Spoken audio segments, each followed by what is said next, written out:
ఈ గుడి నుంచి 1993లో షిరిడీలో ఒక 800 గజాల జాగ తీసుకొని ఇక్కడ మనకు అప్పట్లో షిరిడీలో ఎలా ఉందంటే ఈ తెలంగాణ ఆంధ్ర లాగా ఉండి ఆంధ్ర వాళ్ళు వస్తే మనం ఎక్కువ లెక్క చేసేవారు కాదు, మనకు రూములు దొరికేటివి కావు.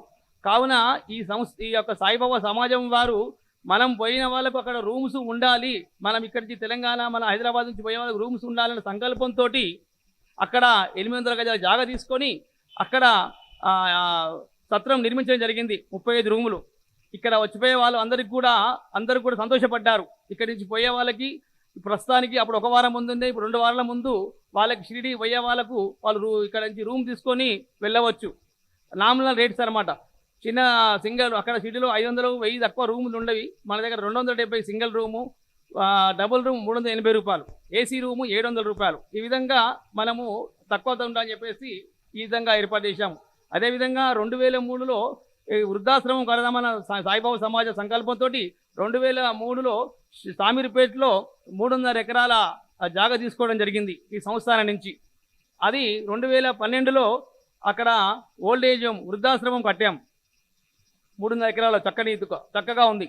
తర్వాత అదేవిధంగా మనకి ఈ దేవాలయం సంబంధించి గురుస్థానం ఉంది అక్కడ. అది కూడా 50 సంవత్సరాల కింద, ఈ 51 నుంచి 50 సంవత్సరాల మధ్యలో అక్కడ ఇది ద్వారకామాయి, అది గురుస్థానం అనమాట. అక్కడ బాబా విగ్రహం ఉంది. అక్కడ ప్రతి గత 20 సంవత్సరాల నుంచి అఖండ సాయినామ సప్తాహము జరుగుతూ ఉంది. అక్కడ ప్రతిరోజు కూడా అదే విధంగా జరుగుతూ ప్రతిరోజు మధ్యాహ్నం అన్నదానం చేస్తూ సాయంత్రం దీపాలంకరణ చేస్తూ ఆ 8 రోజులు ఒక పండుగ వాతావరణం లాగా అక్కడికి ఉంటుంది. ఆ తర్వాత ఇక్కడ గుడిలో జరిగేటి ఉత్సవాలు శ్రీరామనవమి, గురు పూర్ణిమ, విజయదశమి, బాబా సమాధి రోజు, అదేవిధంగా దత్తాత్రేయ జయంతి, ఈ 4 ఉత్సవాలు కూడా ఘనంగా జరుగుతూ ఉంటాయి. తర్వాత ఈ యొక్క సాయిబాబా ప్రత్యేకత ఏంటంటే ఎక్కడి నుంచో వచ్చి ఇక్కడ కోరుకున్న కోరికలందరికీ కూడా నెరవేరుతాయని చెప్పేసి ఒక దృఢ సంకల్పం భక్తులలో ఉంది. ఎంతోమంది కూడా ఐఏఎస్లు కానీ, ఐపీఎస్లు కానీ, పెద్ద పెద్ద కోటీశ్వరులు కానీ ఈ విధంగా ఇక్కడికి వస్తేనే మాకు సంతోషం కలుగుతుంది, ఈ దేవాలయం మేము ఎక్కడ ఉన్నా కానీ ఈ దేవాలయంకి వస్తేనే మాకు సంతోషం జరుగుతుంది, ఇక్కడే మాకు మనసు తృప్తిగా ఉంటుంది చెప్పేసి ఎంతో మంది భక్తులు వచ్చిపోతూ ఉంటారు. ఈ మధ్యలో కాలంలో కొన్ని 100 గుళ్ళు ప్రతి కాలనీలో సాయిబాబా గుళ్ళు కట్టారు. తర్వాత అప్పుడంత పబ్లిక్ ఇప్పుడు రావడం లేదు. కానీ కొంతమందికి మాత్రము మేము పోతే షిరిడికే వెళ్తాము, లేకపోతే ఈ నల్లగుడ్డ సాయిబాబా గుడికి వస్తామన్న సంకల్పం ఉంది. తర్వాత ఎంతోమంది పెళ్లి కాని వారికి కూడా బాబా మొక్కుకొని పోతే వివాహాలు అయినాయి. తర్వాత పిల్లలు లేని వారికి కూడా బాబా దగ్గరకు వచ్చి మొక్కుకుంటే కొన్ని వారాల్లో కొంతమంది మన బాబా దగ్గర దుని ఉంది, ఒక 16 వారాలు బాబా దగ్గర కొబ్బరికాయ పెట్టి ఆ దునులే వేసిన వారికి కూడా సంకల్పం జరిగింది. ఒక 40 సంవత్సరముల ఉన్నటువంటి ఆమెకు పిల్లలు కాలేదు. ఆమె తరఫుగా వాళ్ళ వదిన వచ్చి ఒక 41 రోజు ప్రతిరోజు కూడా బాబా దగ్గర కొబ్బరికాయ పెట్టి ఆ దునులే వేసింది.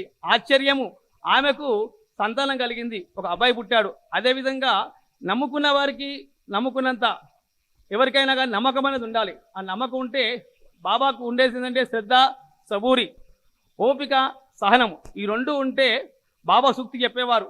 ఎవరైతే నన్ను భక్తితో సేవిస్తారో, నాకు ధనము కంటే భక్తి ముఖ్యము అన్నారు.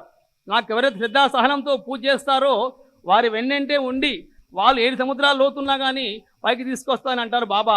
అదేవిధంగా ఇక్కడ నమ్మకం ఉంటే మాత్రము వాళ్ళ కోరిన కోరికలు తప్పకుండా నెరవేరుతాయి. మేము ఇక్కడికి 1988లో వచ్చాము. ఇక్కడికి బాబా సేవ చేసుకుంటూ నేను మా అన్నయ్య సోమేశ్వర్ గారు ఇద్దరము వచ్చాము ఇక్కడికి. 36 సంవత్సరాలు అయింది మేము గుట్టబట్టి. మొత్తం 4 పూజారులు, వాళ్ళిద్దరు కూడా శ్రీనివాసాచార్య, రమణాచార్య, వాళ్ళు కూడా 26 సంవత్సరాలు అయింది వాళ్ళు వచ్చి ఈ గుడికి. ఆ విధంగా ఇంకొకటి ఏంటంటే బాబాను నమ్ముకున్న వారికి ఇంట్లో తిండి బట్టకు కొదవ ఉండదు. బాబా నమ్ముకున్న వారికి వారి ఇంట్లో కూడా ఎప్పుడు దరిద్రం ఉండదు. ఏదో విధంగా వాళ్ళకి తిండి ఉంటుంది, ఏదో విధంగా వారికి వస్త్రం అన్నీ ఉంటాయి. వాళ్ళ ఇంట్లో ఏమీ లేదు అన్నటువంటిగా ఉంటుంది బాబా నమ్ముకున్న వారికి. తక్షశిల మీడియా ఛానల్ని సబ్స్క్రైబ్ చేయండి, లైక్ చేయండి, షేర్ చేయండి.